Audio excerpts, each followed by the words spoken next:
오늘 새벽 말씀을 통하여서 우리는 이혼과 결혼의 그러한 말씀을 보면서 예수님께서 이 세상의 생각으로 판단하고 생각하고 있는 제자들의 생각을 바꾸어 주시는 것을 보았습니다.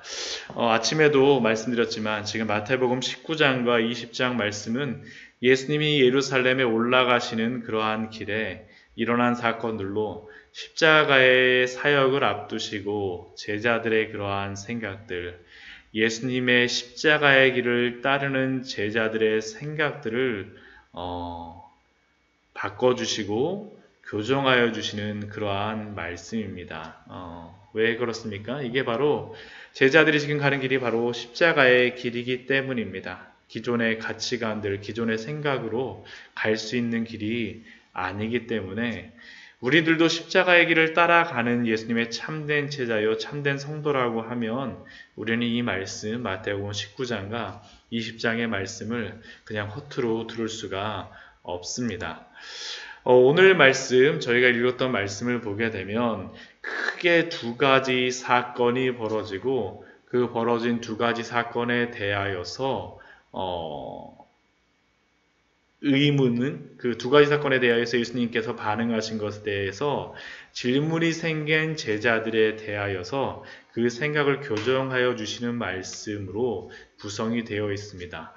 먼저 그 두 가지의 사건이 무엇인지를 먼저 말씀을 드리고 그 다음에 각 절씩 한 절씩 살펴보도록 하겠습니다.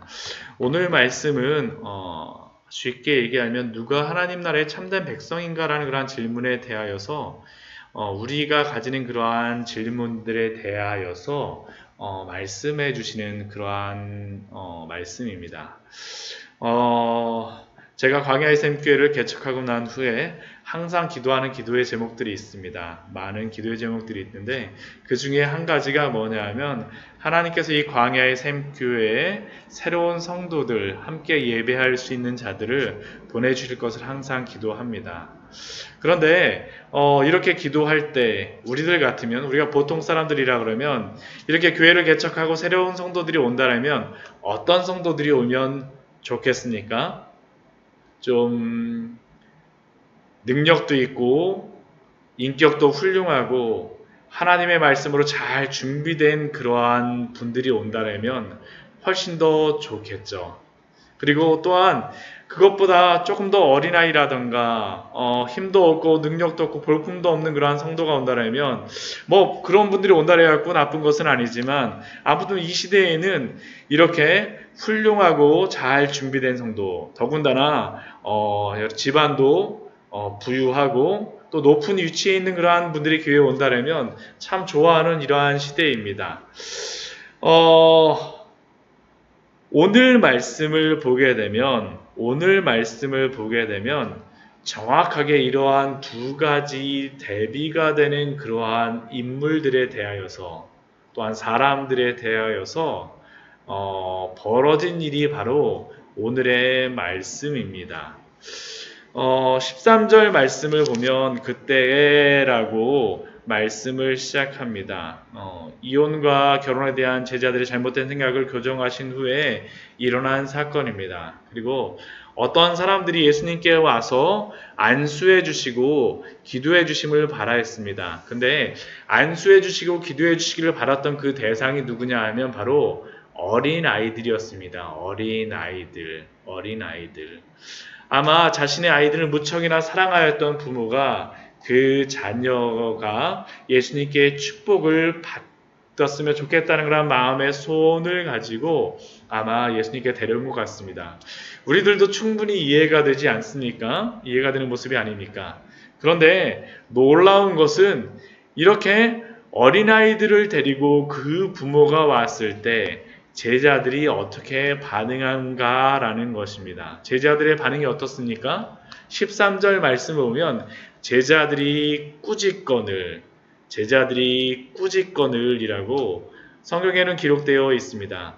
이미 예수님께서는 바로 앞에 마태복음 18장에서 천국에서는 누가 크니까라고 질문한 제자들을 향하여서 이 어린아이들과 같이 되지 아니하면 천국에서 큰 자가 되는 것이 문제가 아니라 들어갈 수도 없다라고 말씀하셨는데 제자들은 예수님이 말씀하셨던 그 말씀을 기억을 하는지 못하는지 어린이들을 데리고 왔을 때 지금 그 부모와 그 어린이들을 데려온 것을 향해서 꾸짖고 있는 것입니다. 요즘 한참 그 우리나라에서도 노키즈존이라고 붙여지는 그러한 장소들이 생겨난다라고 합니다. 아마 어린이들이 이곳저곳에 와갖고 뛰어놀고 시끄럽게 하니까 아이들을 못 들어가게 하기 위해서 노키즈존이라고 그렇게 만들어갖고 들어오지 못하게 한다고 하는데, 어떻게 보면 제자들이 지금 그렇게 한 것입니다.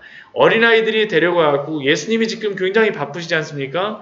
한참 그 사람들도 많이 와갖고 우리 19장 우리 앞부분 말씀에 보면 큰 무리가 따르면서 예수님이 병도 막 고쳐주시고 또한 여러 가지 일들을 막 하는데, 어린아이들을 데리고 온다라는 것은 제자들이 보기에는 별로 도움이 안 되는 그러한 사람들을 데려왔다라고 제자들은 판단하였던 것 같고, 그래서 제자들은 꾸짖었던 것 같습니다. 그런데 이런 제자들에 대한 예수님의 반응이 무엇입니까? 말씀이 무엇입니까? 14절 말씀 보면 예수께서 이르시되 어린아이들을 용납하고 내게 오는 것을 금하지 말라. 천국이 이런 사람의 것이니라. 이미 앞에 18장 3절의 말씀과 같이 이런 어린아이와 같은 사람이야말로 천국에 합당한 백성이라는 겁니다. 이것의 의미는 분명합니다. 천국은 바로 이런 어린아이들과 같이 부모가 인도하는 대로 따라가는 자들, 그 마음이 자신의 능력으로 구원을 받을 수 있다고 생각하는 것이 아니라 오직 예수 그리스도의 십자가만을 의지하여 그 은혜만을 바라는 자들이 바로 천국을 소유하였다라는 것입니다. 예수님이 바로 그런 의미에서 이런 천국이 바로 이러한 사람의 것이다라고, 이런 어린아이와 같은 사람의 것이다라고 예수님이 말씀하여 주셨습니다. 그러나 제자들은 아직도 예수님이 말씀하신 그 의미를 깨닫지 못하였던 겁니다. 그리고 예수님께서는 15절 말씀 보면 그 어린아이들에게 안수하시고 거기를 떠나셨다라고 기록되어 있습니다. 근데 이 뒤의 말씀을 보게 되면 정반대의 상황이 나옵니다. 어떤 상황입니까? 이렇게 예수님이 길을 가고 있을 때, 그 어린아이들에게 안수하고 길을 떠나고 있을 때 어떤 한 사람이 예수님께 다가옵니다. 마태복음에서는 16절 말씀 보면 어떤 사람이라고 기록되어 있지만 누가복음 18장 17절 말씀 보면 어떤 관리라고 이야기합니다. 사회적인 명성과 명예가 있는 사람이 예수님께 찾아온 것입니다. 그리고 그는 예수님께 와서 이렇게 묻습니다. 선생님이요, 내가 무슨 선한 일을 하여야 영생을 얻겠습니까? 쉽게 말하면 명예가 있고 좀 능력 있는 그러한 분이 교회에 등록을 와서 목사님께 면담을 하고 어떻게 하면 제가 신앙생활을 잘할 수 있습니까? 라고 신앙 상담을 한 겁니다. 이 사람은 이렇게 질문했다라고 이야기하면 신앙도 있는 것 같습니다. 예수님 어느 정도 믿고 있는 것도 같습니다. 그런데 이러한 사람을 향하여서 예수님께서 무엇이라고 말씀하십니까? 17절에서 이렇게 말씀하시죠. 예수께서 이르시되 어찌하여 선한 일을 내게 묻느냐? 선한 이는 오직 한 분이시니라. 내가 생명에 들어가려면 계명을 지키라. 예수님께서는 참 알 듯 모를 듯한 그러한 말씀을 하십니다. 우리가 생각하기에는 예수님도 선하신 분인데 오직 하나님만이 선하시다라고 하며, 생명에 들어가려면 예수님을 믿으라고 하는 것이 아니라 나를 따라오라고 하는 것이 아니라 계명들을 지키라고 말씀하십니다. 왜 예수님께서 이렇게 그에게 말씀하셨을까요? 이 사람이 예수님을 무엇이라고 부릅니까? 이 사람이 예수님께 찾아와서 예수님께 무엇이라고 얘기합니까? 선생님입니다. 선생님, 라비어. 즉 그는 예수님을 선생님으로서는 존경을 하였을지 모르겠지만 예수님을 자신의 구세주로서, 자신을 구원하여 줄 메시아 그리스도로서는 인정하지 않은 사람이었습니다. 그렇기에 그는 예수님을 향하여서 주여, 혹은 다윗의 자손이여, 아니면 그리스도여가 아니라 그저 선생으로 인정하며 찾아왔던 것입니다. 사실 이것도 그의 입장에서는 굉장한 존중의 의미를 담은 것이었을 겁니다. 이 일이 마태, 마가, 누가복음에 모두 그 세 복음서에 공간복음서에 나오는데 모두 이 사람이 예수님에 대하여서 적의를 가지고 있는 그러한 사람이거나 경계를 하거나 예수님을 시험하는 그러한 모습의 사람은 아닙니다. 아닙니다. 그러나 그는 예수님을 시험하거나 그런 모습으로 적대적인 마음으로 찾아오진 않았었지만 그러나 그 시대의 바리새인들 중에 예수님을 최대한 인정하며 부렀던 그 호칭대로 선생으로 랍비로 예수님을 불렀습니다. 그리고 이 바리새인들이 여기기에 바리새인들의 그러한 가치관에서 선한 분은 오직 하나님 한 분밖에 없었습니다. 결국 이 이야기는 뭐냐면 선한 일을 내게 묻느냐? 선한 일은 오직 한 분이시니라. 하나님 한 분이시죠. 이 말씀이 틀린 건 아닙니다. 그러나 이렇게 말씀하신 이유는 그들이 생각하고 있는 그대로 말씀하여 주신 것입니다. 그래, 너희들이 생각하는 대로 선한 이는 하나님이셔. 그리고 너희들이 생각하는 대로 천국에 들어가려면, 영생에 들어가려면 계명들을 잘 지키면 돼 라고 말씀하신 게 바로 17절의 말씀입니다. 철저하게 그들의 관점에서 바리새인들이 천국에 들어가기 위해서는 모든 율법을 지켜야 된다고 생각하였던 것처럼 내가 천국에 들어가려면 계명을 지키라고 말씀하셨습니다. 그리고 그는 그러한 예수님의 그러한 대답에 대하여서 익숙한 듯이 18절 말씀에 이렇게 대답합니다. 이르되 어느 계명이오니까? 예수님, 제가 성경 좀 알거든요. 어느 계명을 지키면 제가 천국에 들어갈 수 있습니까? 예수님께 질문합니다.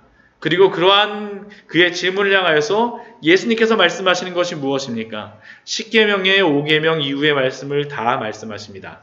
예수께서 이르시되 살인하지 말라 6계명이죠. 간음하지 말라 7계명이죠. 도둑질하지 말라 8계명, 거짓 증언하지 말라 9계명, 그리고 내 부모를 공경하라 5계명입니다. 결국 5계명서부터 9계명까지의 그러한 모든 계명, 이것을 한마디로 축약하면 무엇입니까? 내 이웃을 내 자신과 같이 사랑하라 하신 것이니라. 그래서 19절 말씀에서 예수님께서 내 이웃을 내 자신과 같이 사랑하라 하신 것이니라고 말씀하심으로써 그가 지켜야 될 계명이 무엇인지를 말씀하여 주셨습니다. 그리고 이 사람은 이러한 예수님의 답변에 대하여서 그도 다 알고 있었던 거거든요. 그래서 예수님께 대하 이렇게 대답합니다. 이 모든 것을 내가 지켰습니다. 아직도 무엇이 부족합니까? 이것은 두 가지로 해석이 가능합니다. 자신이 이미 예수님이 말씀하신 모든 계명을 지킨 사람으로 자랑하는 그러한 의미일 수도 있고, 아니면 또 다른 의미로서는 이 모든 것들은 사실 그가 이전부터 바리새인들을 통하여 들어왔던 것이기에 무엇인가 이상하여서 예수님께 질문하는, 진짜 순수한 질문의 의미로서 질문하는 것일 수도 있습니다. 아무튼 여기까지의 그러한 모습을 보게 되면 이 어떤 사람 관리는 사회적으로도 명예가 있고 예수님을 따르고자 하는 그러한 마음도 있고 신앙적인 삶도 흠잡을 데가 없는 사람임은 분명합니다. 그리고 이러한 사람이 만약 교회에 온다라면 우리는 하나님이 보내주신 훌륭한 사람이라고 하나님께 기뻐하며 즐거워할 수도 있을 것입니다. 그런데 이 뒤의 말씀을 보게 되면 놀라운 일들이 벌어집니다. 예수님께서 이렇게 그 질문하는 그러한 관리를 향하여서 내가 무엇이 부족합니까? 라고 그들이 질문하였을 때 예수님께서 말씀하시는 것이 무엇입니까? 21절 말씀 보면 내가 온전하고자 할진대, 내가 만약 정말로 온전하고자 할진대, 이런 훌륭한 예비 성도에게 예수님께서 내가 온전하고자 할진대 내 모든 소유를 팔아서 가난한 자들에게 주라. 그리하면 하늘에서 보화가 내게 있으리라. 그리고 와서 나를 따르라라고 예수님께서 말씀하셨습니다. 왜 예수님께서는 이렇게 훌륭한 성도에게 이렇게 시험들 만한 그러한 답변을 하실까요? 그것은 바로 이 사람이 자신은 모든 계명을 다 지키고 있다라고 지금까지 모든 계명을 다 지켰다라고 생각했지만 사실 그는 계명을 지키지 않은 자라는 것을 알려주시기 위해서 이 말씀을 하셨습니다. 왜 그렇습니까? 그는 지금까지 앞에서 예수님이 말씀하신 그 모든 계명들을 다 지켰다라고 자신 있게 말하였습니다. 그런데 문제는 지금 그는 사실 1계명에서 막힌 겁니다. 그리고 10번째 계명도 어겼습니다. 즉 내 소유를 팔아 가난한 자에게 주고 와서 나를 따라라고 말씀하시는데 이 말씀을 듣고 그 소유를 팔고 예수님을 따를 수 있는 사람이 누구겠습니까? 그것은 바로 이 세상의 재물보다 하나님을 더 사랑하는 자입니다. 1계명에서 이렇게 우리에게 1계명 이렇게 그 출애굽기 말씀에 이렇게 기록되어 있죠. 너는 나 외에는 다른 신들을 내게 두지 말라. 너는 나 외에는 다른 신들을 내게 두지 말라라고 분명히 말씀하셨는데 지금 이 사람은 하나님보다 다른 신, 물질을 더 사랑하고 있는 겁니다. 예수님께서는 이 말씀을 마태복음 6장 24절 말씀에서 산상수훈 말씀에서 이것을 이렇게 말씀하십니다.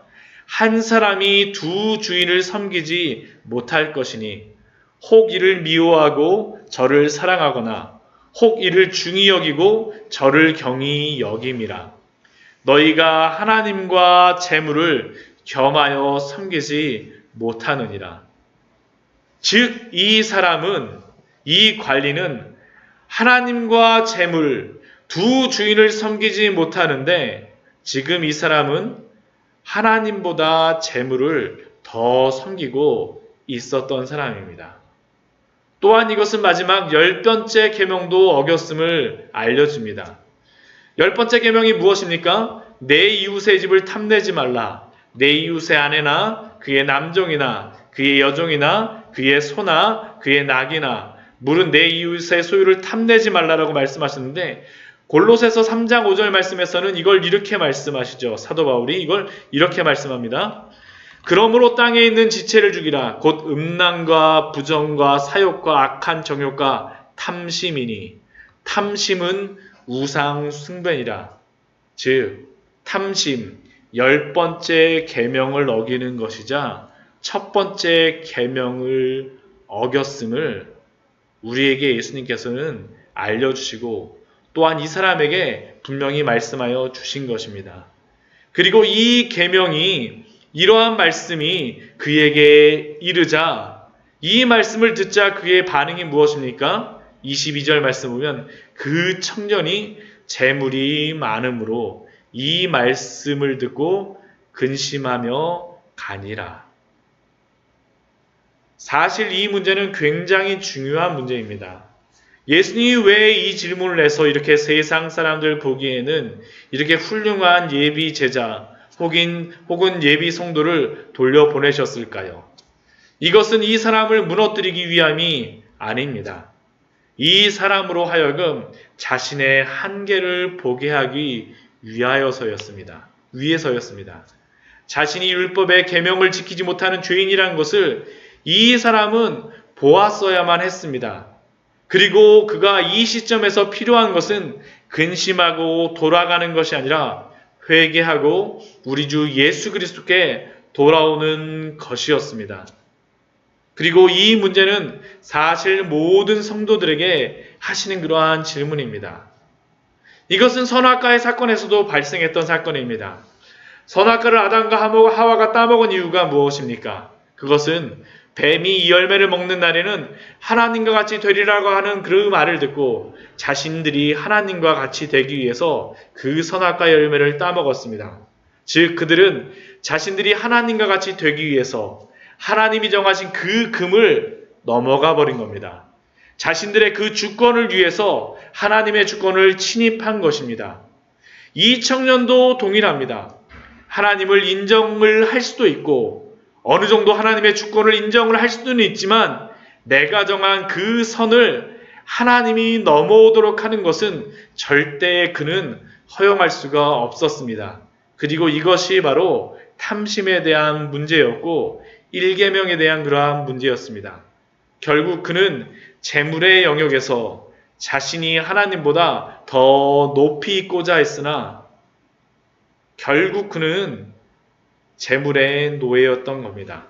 그리고 이것은 또한 이 시대에 하나님께 축복받은 사람, 이 시대는 또한 그 어떤 생각을 가지고 있었냐면 이 예수님이 살고 있던 시대에 어떤 생각을 가지고 있었냐면 하나님께 축복받은 사람은 재물을 많이 가진 사람이라는 굳은 믿음이 있던 그러한 시대였는데 예수님의 이 말씀은 그들의 가치관에서는 도저히 받아들일 수 없던 그러한 명령이었고 말씀이었던 겁니다.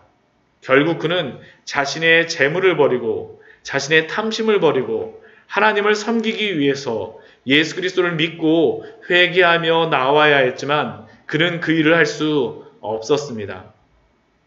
그리고 이 일에 대하여서 예수님께서 무엇이라고 23절에서 말씀하십니까? 부자는 천국에 들어가기가 어려우니라. 당연히 그렇습니다. 보이는 물질보다 보이지 않는 하나님을 섬긴다는 것이 얼마나 어렵습니까? 우리도 항상 이 유혹 속에서 살아가고 있지 않습니까? 그리고 24절 말씀에서는 예수님을 이것을 더 심한 비유로서 말씀하십니다. 낙타가 바늘기로 들어가는 것이 부자가 하나님 나라에 들어가는 것보다 쉬우니라. 낙타가 바늘기로 들어갈 수가 있겠습니까? 그래서 어떤 사람들은 부자가 천국에 들어가도록 해석해 보기 위해서 낙타라는 이 헬라어를 밧줄이라는 단어와 비슷하다고 해서 낙타가 아니라 밧줄이 바늘기로 들어가는 것인데 이걸 잘못 적었다라고 해석하기도 하고 또 어떤 사람은 이 바늘기라고 하는 그러한 문이 있었다라고 낙타가 겨우 들어갈 수 있는 작은 문이다라고 해석했던 그러한 사람도 있었습니다. 그러나 이렇게 해석하는 것은 말도 안 됩니다. 왜냐하면 25절 말씀을 보게 되면 이 제자들의 반응을 우리에게 알려주고 있기 때문입니다. 예수님이 이렇게 말씀하셨을 때 제자들이 어떻게 반응합니까? 제자들이 듣고 몹시 놀라 이르되 이 말씀을 듣고도 제자들은 몹시 놀랐습니다. 자신들이 생각했던 것과 틀리다라는 거죠. 만약 그렇다면 누가 구원을 받을 수 있습니까? 이 제자들의 생각으로는 이 사람, 관원, 이 청년은 천국에 들어가는 것이 따놓은 단상이고 더군다나 자신들에게도 도움이 되는 훌륭한 제자 후보생이었는데 이 사람은 구원에 합당한 사람이 아니라고 하니 그럼 누가 도대체 구원을 얻을 수 있습니까? 라고 질문하는 것이 당연한 겁니다. 그리고 그들은 예수님께 그렇게 질문하였던 거죠. 여러분들은 이 제자들의 잘못된 가치관과 이들의 생각이 보이십니까? 우리들은 이 제자들의 잘못된 생각과 이러한 가치관들을 볼 수 있어야 합니다. 예수님의 제자라고 하면서 예수님의 십자가의 길을 따라간다라고 하지만 실상은 세상과 똑같은 생각으로 어린아이들은 도움이 안 된다라고 쫓아내고 부자들은 그 시대 보통 사람들의 생각과 같이 하나님의 축복받은 사람으로 당연히 구원받은 백성, 천국 백성이라고 생각하는 그러한 모습들. 그럼 이렇게 생각하는 자들에게 필요한 것이 무엇이겠습니까? 26절 말씀입니다. 예수께서 그들을 보시며 이르시되 사람으로는 할 수 없으나 하나님으로서는 다 하실 수 있느니라. 사람으로서는 할 수 없으나 하나님으로서는 다 하실 수 있느니라. 이 말씀의 의미가 무엇입니까? 구원은 인간의 어떤 행동, 율법을 지키는 것, 선을 행하는 것, 어떤 행동을 함으로써 어떤 자격을 갖춤으로써 구원을 받는 것이 아니라 오직 하나님이 하시는 일, 하나님의 은혜라는 겁니다. 구원은 철저하게 인간의 영역이 아니라 하나님의 영역이라고 예수님은 분명히 우리에게 말씀하여 주시고 제자들에게 말씀하여 주십니다. 그들이 그렇게 무시했던 어린아이들이 누구입니까? 그들은 자신의 연약함을 아는 자들입니다. 가라고 하면 가고 멈추라고 하면 멈추는 자들. 그 심령이 마음이 가난한 자들. 그 부모에게 자신의 필요를 구하듯 하나님 앞에 자신의 죄를 보고 회개하며 애통하는 자들, 또 세상의 다른 것, 이 부자 청년과 같이 돈을 의지하거나 자신의 명예를 자랑하는 것이 아니라 오직 하나님만을 의지하고 나는 아무것도 할 수 없음을 알고 겸손하여진 자들이 바로 하나님이 하시는 일에 합당한 자들, 변화된 자들입니다. 오직 그리스도에게만 소망이 있고 그 십자가로 자신의 모든 죄를 회개하고 자신에게 어떤 구원의 소망이 있다라고 생각하는 것을 다 버리고 오직 예수 그리스도에게만 달려가는 그 사람, 십자가만을 바라보는 사람입니다. 그리고 이것은 사람으로는 할 수 없으나 하나님으로서는 다 하실 수 있다라는 그러한 말씀의 의미입니다. 그리고 이 설명 뒤에 바로 뒤에 사건이 베드로가 그렇게 질문하죠. 그러자 보소서 우리가 모든 것을 버리고 주를 따라 싸운데 그런 주 우리가 무엇을 얻으리이까? 베드로는 자신이 있었습니다. 우리는 이렇게 살았어요. 그 제자와 같지 않습니다. 그때 예수님께서 하시는 말씀이 무엇입니까? 28절 말씀에 보면 세상이 새롭게 되어 베드로가 이렇게 된다라고 말씀하시는 건 아니죠. 그러나 인자가 자기 영광의 보좌에 앉을 때 나를 따르는 너희가 만약 나를 따르면 나의 십자가의 길을 따르는 너희는 이 나를 따르는 그 너희들은 12보좌에 앉아 이스라엘의 12지파를 심판하리라. 또 내 이름을 위하여 집이나 형제나 자매나 부모나 자식이나 전토를 벌인 자마다 여러 배를 받고 또 영생을 상속하리라. 이 말씀은 이들이 이런 것을 함으로 말미암아서 영생을 얻고 이것이 이들의 어떤 자랑이 되어서 구원을 받는다라는 것이 아닙니다. 오직 하나님으로 다 하실 수 있게 되어진 자들만이 이렇게 할 수 있다라는 겁니다. 하나님이 하실 수 있느니라. 그리고 이런 것은 먼저 된 자로 나중되고 나중된 자로 먼저 되는 일입니다. 즉 어린아이와 같은 자들은 천국과 멀다라고 생각하고 부유한 관리 혹은 바리새인들은 천국 백성이라고 생각하였지만 오히려 그 사람들은 나중된 자가 되었고 어린아이와 같은 자가 먼저 되었다라고 예수님께서 말씀하심으로 오늘 말씀을 마치고 있습니다. 말씀을 정리하도록 하겠습니다. 우리들의 눈은 어떻습니까? 아직도 세상에 대해서는 활짝 띄어져 있지만 하나님께 대하여서는 감겨 있지 않습니까? 아니면 반대로 세상에 대해서는 눈을 감고 있지만 하나님께 대해서는 눈을 뜨고 있습니까? 우리들의 생각과 가치관들은 세상이 말하는 그 가치관입니까? 아니면 예수님의 말씀에 기초한 그 생각과 그 가치관입니까? 천국은 탐심에 물들어 있는 부유한 관리의 것이 아니라 바로 심령이 가난한 어린아이의 것입니다. 그리고 이 구원은 오직 하나님의 은혜로 예수 그리스도의 그 십자가의 은혜로만 얻을 수 있음을 우리에게 말씀하여 주고 있습니다. 날마다 하나님 앞에서 그 십자가만을 바라보며 믿음으로 예수님을 따라가시는 귀한 성도님들 되시기를 축원드립니다.